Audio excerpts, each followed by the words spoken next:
Vamos a tocar un tema muy polémico de la Iglesia Católica en defensa contra los ataques de los hermanos, como se llaman ellos, evangélicos, como le llamamos nosotros, protestantes.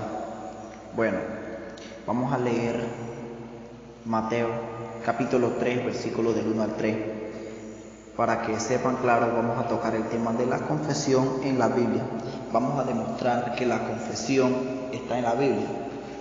Miren, dice así: en aquel tiempo vino Juan el Bautista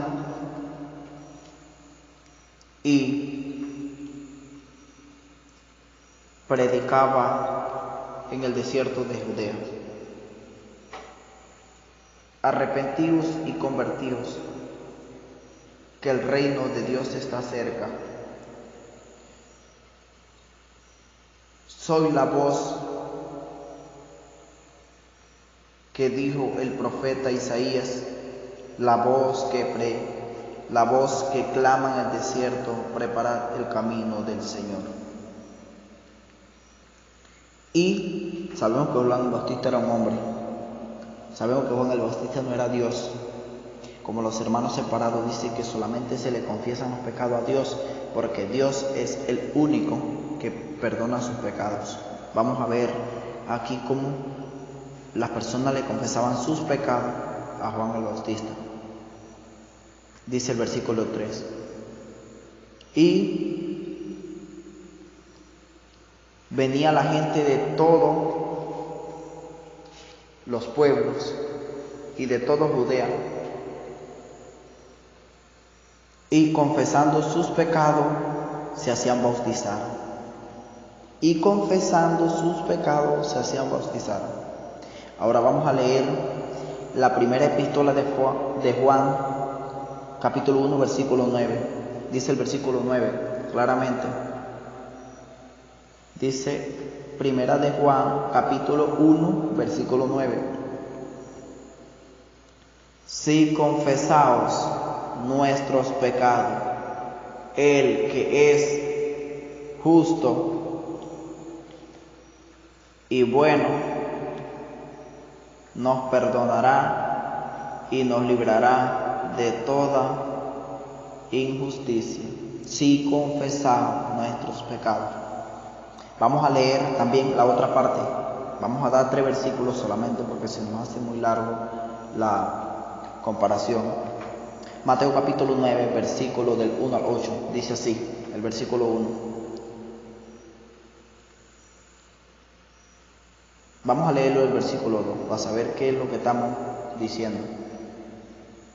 Y trajeron a un paralítico, postrado en una camilla, y Jesús, al ver la fe de esos hombres, le dijo al paralítico: hijo, tus pecados te son perdonados. Al oír esto, muchos de los fariseos decían: este hombre blasfema. Vemos que los fariseos se parecen a los hermanos separados, ¿verdad? Y Jesús, que sabía el pensamiento, le dijo a ellos: ¿qué más fácil decir, tus pecados te son perdonados, o decirle al paralítico, levántate y camina? Vamos a leer el versículo 8 para dar el texto más claro. Dice el versículo 8: y al ver esto la gente se maravilló y daba gracias y glorificaba a Dios por haber dado tal potestad a los hombres. Jesús claramente con este milagro da de entender que Dios le dio la potestad a los hombres para perdonar pecados. Un hombre por sí mismo no puede perdonar pecados, pero si Dios le dio la potestad, sí, sabemos que Jesucristo es Dios. Entonces vamos a leer en San Juan 20, 21, vemos como Jesucristo, que es el que nosotros llamamos a Dios y nuestro Salvador, le da potestad a sus hombres, a sus discípulos, cómo perdonar pecados. San Juan 20, 21, dice así: y otra vez se le apareció Jesucristo, y mostrándole las manos, le dijo: paz a vosotros. Como el Padre me envió a mí, yo los envío a ustedes.